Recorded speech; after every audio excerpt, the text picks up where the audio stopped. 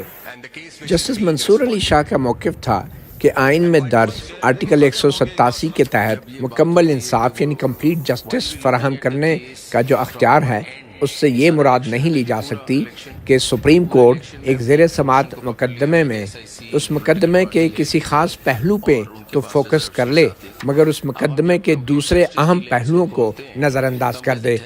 جس سے منصور علی شاہ نے مثال دیتے ہوئے کہا کہ جیسے اس زیر سماعت مقدمے کے اندر ہم سب سنی اتحاد کونسل کو مخصوص نشستیں ملنے یا نہ ملنے کے حوالے سے قانونی پہلوؤں کا جائزہ لے رہے ہیں، مگر ہم نے یہ سوال بھی دیکھنا ہے کہ آخر سنی اتحاد کونسل بنی کیسے اور کون سے حالات کے اندر آزاد امیدوار جو ہیں وہ مجبور ہو گئے تھے سنی اتحاد کونسل کو جوائن کرنے میں، اور اگر الیکشن کمیشن نے پی ٹی آئی کو بطور سیاسی جماعت الیکشن لڑنے دیا ہوتا تو آج یہ آزاد امیدوار پی ٹی آئی کے اندر شامل ہوتے نہ کہ سنی اتحاد کونسل میں۔ تو یہ معاملہ مکمل انصاف کے اندر بھی آتا ہے، اور ہم نے صرف سنی اتحاد کونسل کو سیٹیں ملنے یا نہ ملنے کو نہیں دیکھنا، بلکہ یہ بھی دیکھنا ہے کہ کیا کسی سیاسی جماعت کو بطور سیاسی جماعت الیکشن لڑنے سے اگر الیکشن کمیشن نے روکا ہے تو کیا یہ الیکشن کمیشن کا اختیار تھا بھی یا نہیں۔